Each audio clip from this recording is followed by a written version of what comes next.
여러분, 서울에서도 강북권에서도 노도강이라고 이야기하는 노원구, 도봉구, 강북구 말입니다. 여기 집값이 굉장히 빠른 속도로 떨어지고 있습니다.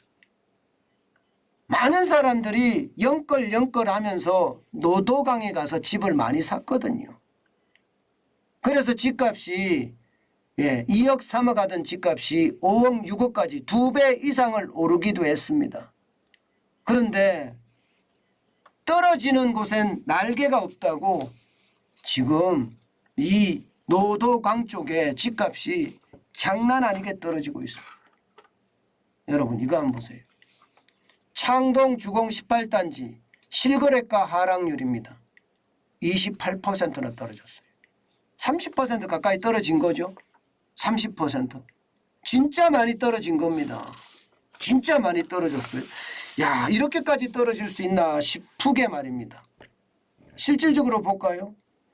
지난 4월에 전용 41제곱미터가 6억 2,500만 원에 거래가 됐거든요.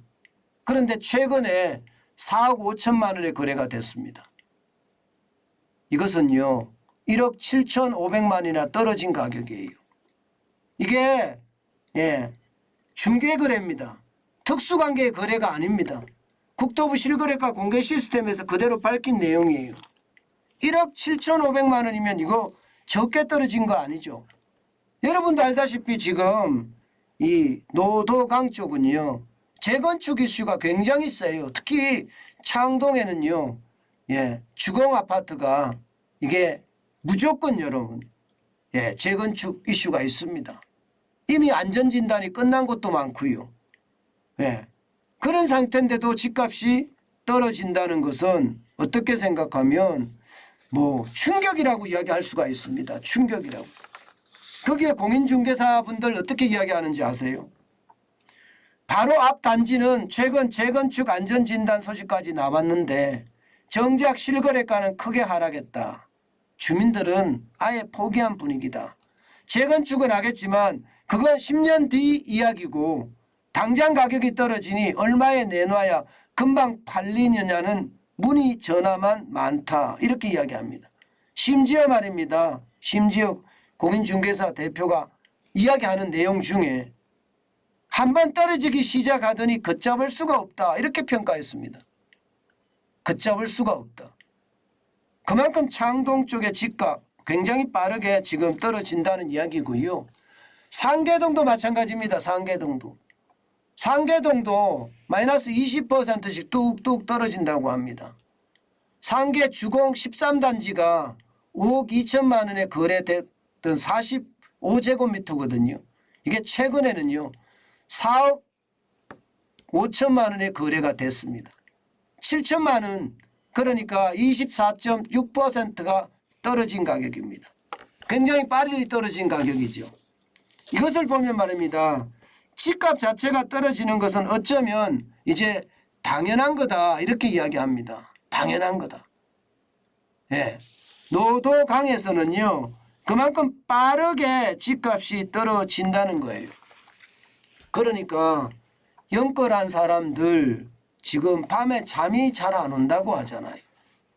집값이 여기저기 떨어지는 소리가 많이 나니까 말입니다. 여러분들에게 아직까지 이렇게 떨어진 것 일반화는 돼 있지 않습니다. 일반화는 가끔씩 이렇게 떨어진 거에 거래가 되는 거예요. 거래가 절벽이니까 일반화는 돼 있지 않아요. 그렇지만 송도 집값도 반값이 됐죠. 동탄 집값도 반값이 됐죠. 이게 거래가 많지는 않지만 말입니다. 게다가 광교 집값도 반값이 됐다고 이야기가 나옵니다. 그리고 서울에 들어와서는요 지금 뭐 노도강이 가장 많이 떨어졌다 이야기하지만 금액적으로는 강동구의 고덕 아르테온 같은 경우도 뭐 엄청 떨어졌다고 하잖아요. 5억 6억씩 떨어졌다고 하잖아요. 잠실도 마찬가지입니다.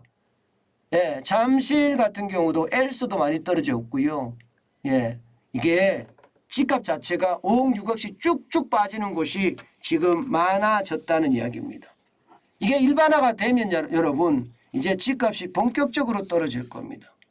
아마 그때 충격은 아마 제가 생각해서 이 창동에 있는 공인중개사 분의 이야기가 맞는 것 같아요. 걷잡을 수 없을 수도 있습니다. 그만큼 집값은 지금 굉장히 빠른 속도로 떨어지고 있다. 그렇게 이야기할 수가 있는 겁니다. 제가 여러분들에게 늘 지표를 가지고 말씀을 드리잖아요. 그때마다 제가 놀라는 것은요. 그 지표가 가끔 하나씩 점점이 나오다가 이게 결국 추세선이 되어버리더라고요. 떨어진다는 이야기 하나 나오더니 또 떨어진다는 이야기가 또 하나 더 나와요. 그러면서 지금 거의 한 16주째 계속 떨어진다는 이야기가 나오거든요. 그 떨어진다는 점들을 쭉 이어보니까 결국 추세선 자체가 떨어진다. 이렇게 이야기할 수가 있습니다. 여러분, 제가 거듭 말씀을 드리지만 무주택자 분들은요. 지금 발품 손품 팔아야 된다. 그래야지 내년 상반기가 됐든 아니면 올 하반기가 됐든 내 집 마련을 싸게 할 수 있다. 그 말씀 제가 계속 드리고 있습니다. 그만큼 말입니다. 집값은 계속 떨어질 거예요. 언제까지 떨어진다 이렇게 단정적으로 말할 수는 없지만 미국의 금리 인상이 멈추고 하락기가 접어들기 전 그러면 우리도 금리 인상을 멈추고 금리를 인하하기 직전 그때까지 물론 그 이전에 이미 집값은 이제 하락이 아니라 상승을 아니면 보합을 기록을 하겠죠. 당분간 미국은 금리를 올릴 거고 우리도 따라서 올릴 겁니다. 그러면 집값은 결국 떨어질 수밖에 없는 게 현실이 되지 않겠냐. 저는 그렇게 해석합니다.